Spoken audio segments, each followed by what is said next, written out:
Bonjour, Bonjour. mes frères, mes sœurs. Mhm. Moi, le Seigneur m'a guéri. J'étais pas malade physiquement. J'ai un peu de mal à parler, c'est pas facile non plus. Mais bon, mon cœur bat la chamade. Car je suis amoureux aujourd'hui. Je suis réellement amoureux du Seigneur. Vraiment. Il n'y a pas de plus grand mot pour... C'est incroyable ce qu'il a fait. Et j'étais malade. Et il a guéri mon cœur. J'étais triste. J'étais vraiment perdu. J'ai voulu mettre fin à mes jours. De l'âge de 15 ans à 25 ans, j'étais vraiment... Je cherchais, j'étais triste parce que je ne comprenais pas le monde dans lequel je vivais. Je cherchais un sens réel. Et j'étais triste à vouloir même à avoir des idées d'en finir avec mes jours. Tellement j'étais pas bien, en fait. Parce que on marche comme ça, mais on ne sait pas où on va. On sait pas, on n'est pas rassasié. Les gens ne sont pas rassasiés. Ils pensent qu'il faut aller d'une fête à l'autre, de s'amuser le samedi soir, d'aller dans un anniversaire. Le lendemain, on te propose autre chose. Et puis, on y va toujours, parce qu'on n'est jamais rassasié. Et j'étais vraiment pas bien, du coup. Mon cœur était triste. Et merci Seigneur. Tu as vu mon cœur. Tu m'as consolé. Car il est le consolateur. Il est celui qui console. Il est celui qui restaure. Il est le pain de vie. Et quand vous le mangez comme ça, vous mangez son pain et vous buvez cette eau vive, vous n'avez plus jamais peur. Et vous êtes remplis dans la joie. Là où vous étiez triste avant, vous êtes dans la joie.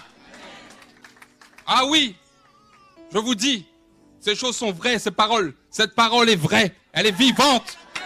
Et elle vous prend comme ça. Et quand elle vous prend, elle vous emmène loin. Mais veillez, prenez garde. Car le mal est présent, il est là, ne l'oubliez pas, surtout pas. N'ayez pas peur de lui, mais veillez. N'ayez pas peur, mais veillez. Et tournez votre cœur vers Jésus. Car quand vous avez Jésus en vous, vous avez tout en vous. Car quand vous avez Jésus en vous, vous n'avez plus peur. Plus jamais. Au nom de Jésus.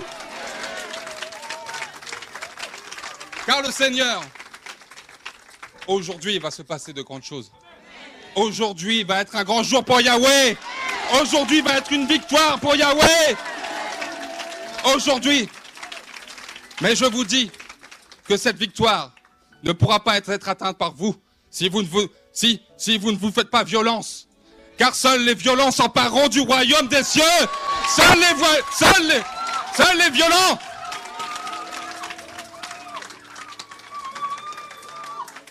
Mais surtout, ne regardez pas l'hypocrisie de votre cœur. Les gens qui sont égoïstes, car ici, beaucoup, il y en a beaucoup. Le Seigneur vient à vous. Vous voulez du Seigneur? Vous voulez que Christ habite dans votre cœur? Vous le voulez vraiment? Vous le souhaitez? Alors venez à lui réellement comme vous êtes. Et sans vous cacher derrière quoi que ce soit. Sans vous cacher derrière vos vies remplies de péchés. Ne vous cachez plus. Repentez-vous aussi. Car le Seigneur a dit, si vous voulez que je vienne en vous, venez à moi tel que vous êtes. Vous êtes des pécheurs, c'est vrai. Mais Jésus aime les pécheurs. Mais il n'aime pas le péché. Alors repentez-vous et venez à lui tel que vous êtes.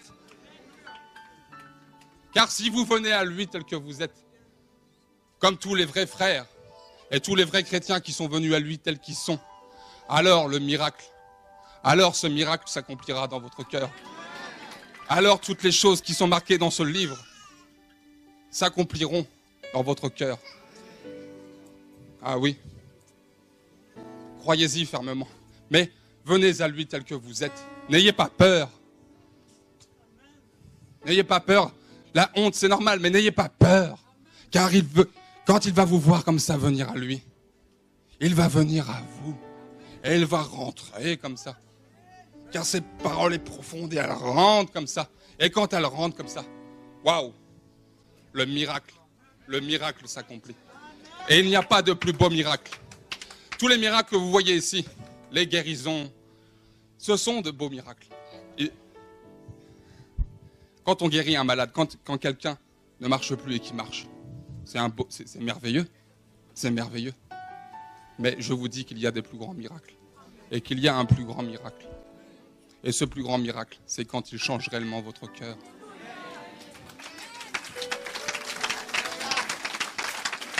Et combattez tous les jours. Combattez. Car le but d'un vrai chrétien, et je parle bien d'un vrai, hein, pas d'un chrétien à 80% là, qui fait aussi, il croit, mais il fait aussi un petit peu sa vie comme il veut. Non, c'est pas ça, être un vrai chrétien. Non, ne jouez pas avec le Seigneur, car il sait tout. Quelqu'un m'a dit hier, il voit la fourmi noire dans un trou noir. Ne lui cachez rien, car il sait tout. Ne lui cachez plus. Et repentez-vous. Venez à lui. Et baptisez-vous au nom du Père, du Fils et du Saint-Esprit. Et marchez après. Marchez avec lui. Et sincèrement.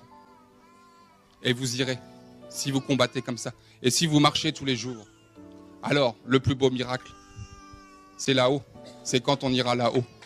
Et là, on aura réussi. Pas avant, pas quand on est sur cette terre, pas quand vous croyez que vous êtes venu et que vous avez réussi.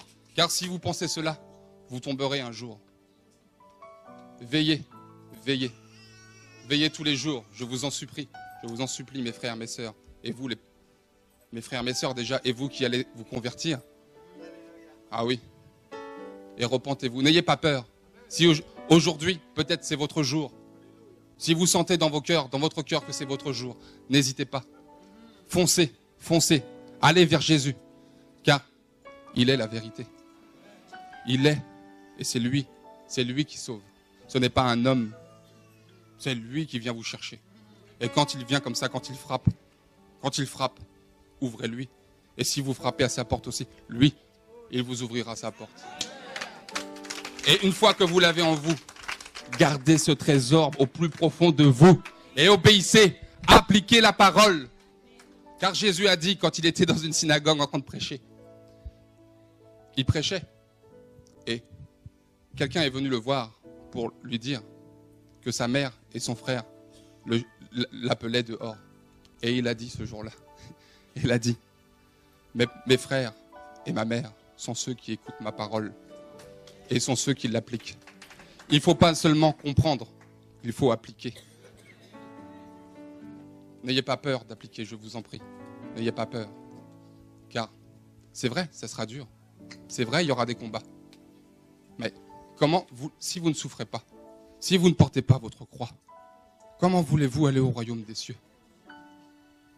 Comment voulez-vous? Portez votre croix.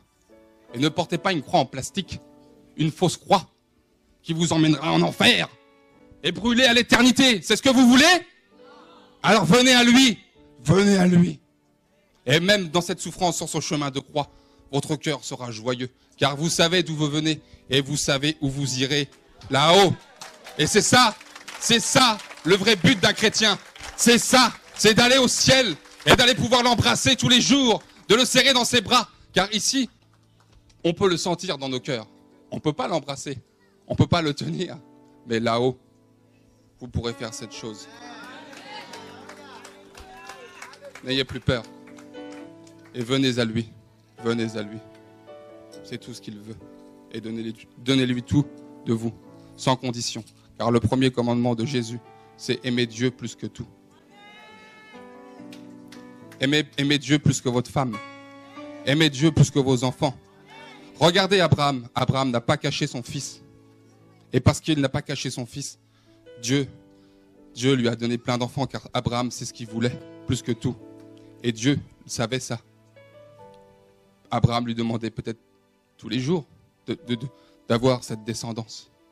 Et parce qu'il n'a pas caché son fils, parce qu'il était prêt à le sacrifier pour Dieu, par amour pour Dieu.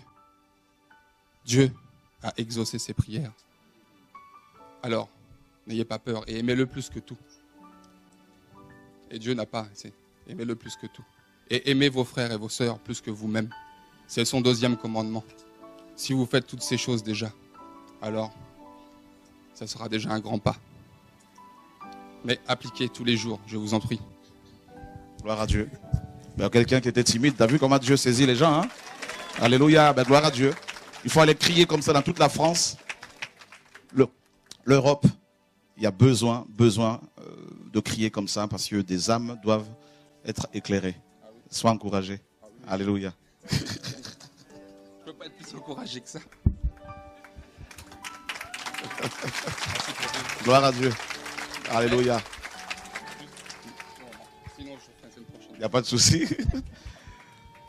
Tu pourras aller crier aussi sur TV de Ville, il n'y a pas de souci. Dieu m'avait dit de me repentir aujourd'hui. De te repentir. Ouais, Ok. En fait, ça fait un mois que je suis converti, en fait. Réellement converti. Avant, je pensais que... Mais ça fait un mois que là, je me rends compte que je ne suis plus comme avant. Mes parents ils se mettent en colère contre moi. Parce qu'avant, je les caressais dans le sens du poil. Mais maintenant que je les caresse dans le sens inverse du poil, ils se mettent en colère. Mais je dis, mais papa, pourquoi tu es en colère contre moi? Moi, je ne suis pas fâché contre toi, je veux juste parler. Mais c'est comme ça. Dieu a dit, hein, vous serez persécutés à cause de mon nom. Si vous n'êtes pas persécutés, alors mais, il faut se poser des questions.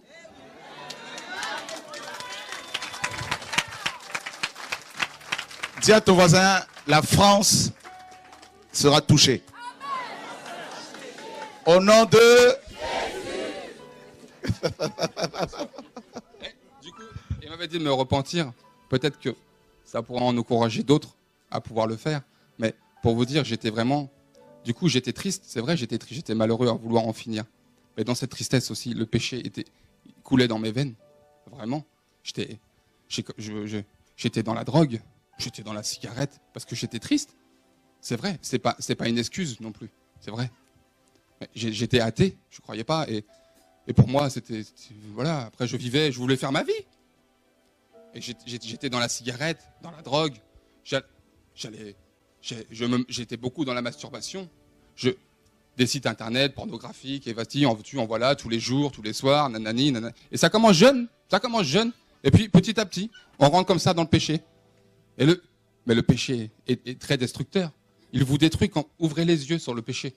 Il vous détruit déjà vous-même. Il détruit votre relation avec votre femme, avec vos enfants, avec votre famille, avec toutes les relations que vous avez. Le péché, le diable vous détruit. C'est simple. Et Dieu restaure. Il faut se tourner vers lui, vraiment. Et voilà, je confesse, je demande pardon au Seigneur, vraiment. Je lui demande, Seigneur, pardon pour tout ce que j'ai fait. Pardon, vraiment. J'étais vraiment rien. Je suis toujours rien, d'ailleurs. Mais j'étais dans la pornographie, j'allais voir des prostituées, malgré que j'étais marié. J'allais voir des prostituées. J'avais des enfants.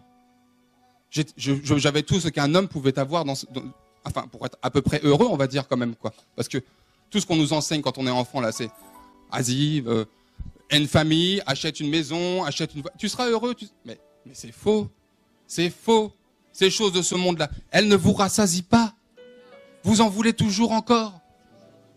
Mais mangez son pain, buvez son eau, et vous n'aurez plus jamais faim. Et vous n'aurez plus jamais soif. Alors, s'il y a des gens qui veulent se repentir aujourd'hui, repentez-vous. Ou ce soir, ou demain, ou je ne sais pas quand, mais repentez-vous. C'est biblique, hein. Pierre l'a dit. Quand les hommes sont venus le voir et pour dire, mais que devons-nous faire? Mais Pierre qui était un grand homme de Dieu, et Dieu le sait, Dieu en est témoin, car il n'y a que Dieu qui est notre témoin. Dieu, on ne peut pas cacher. Et Pierre était un grand homme de Dieu, Dieu le savait, et c'est écrit d'ailleurs. Et cette parole, c'est la parole de Dieu. Et Dieu, et Pierre a dit, mais vous voulez être sauvés? Mais commencez par vous repentir déjà, de venir au Seigneur tel que vous êtes. N'ayez pas peur. Ne soyez pas hypocrites et égoïstes. Car si vous gardez ces fruits qui ne sont pas des fruits de Dieu, c'est en bas que vous irez malheureusement.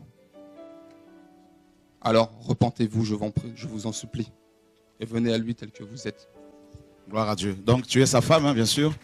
Et tu as constaté ce changement aussi. Là. Non, en fait, je voulais surtout encourager le Seigneur est merveilleux. Le micro, hein. Alléluia. Gloire à Dieu. Parce que, bon, on se laisse conduire par lui et il est merveilleux. J'ai pas d'autres mots à dire, quoi. Le Seigneur nous a touchés il y a 2 ans de ça par une cousine. On était en Guyane en vacances. Et on était touchés par la parole. Et comme il dit, mon mari, il était athée. Donc on a vécu 10 ans dans la fornication. On a 3 enfants. Et c'est tellement long. Enfin, on va essayer d'être bref hein, parce que c'est long. Enfin, on s'est mariés parce que Dieu, à ce moment-là, même quand il était athée, Dieu est passé par lui et il a dit, on se mariera en septembre. En septembre, on a acheté une maison, j'étais enceinte. Waouh! On fait chambre à part, ça y est, c'est fini, on va mettre notre vie en règle. Ok? Bon, moi, j'ai toujours eu la foi en Dieu, je me suis dit, bon, Dieu va pourvoir. Il a pourvu.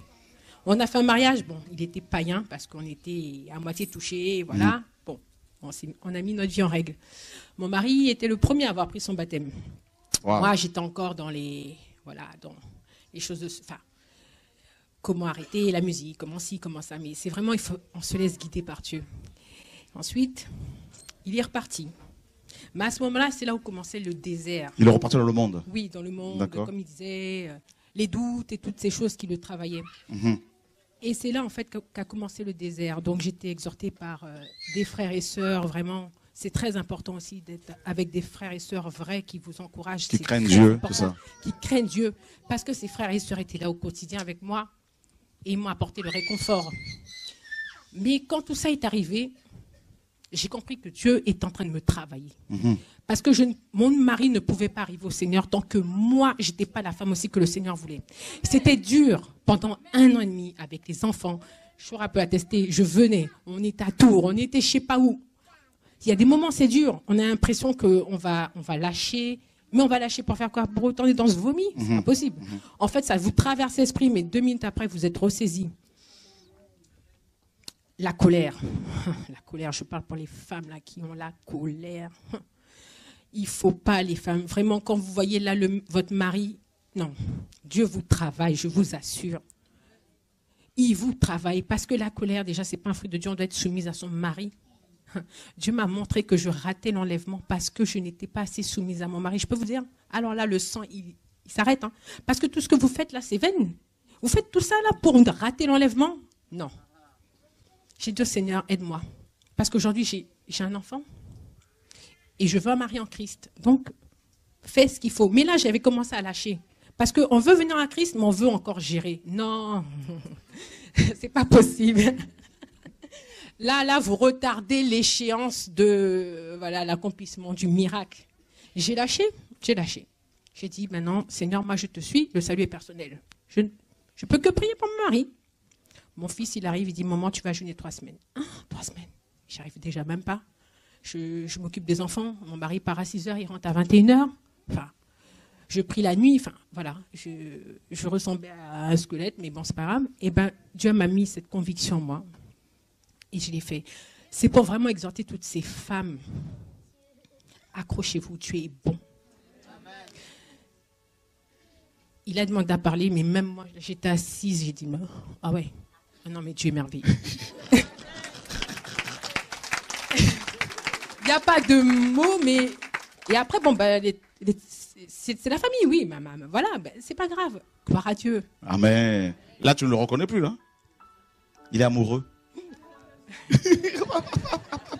On peut acclamer le Seigneur, gloire à Dieu. Vous allez donner votre témoignage à la télé plus tard. Gloire à Dieu.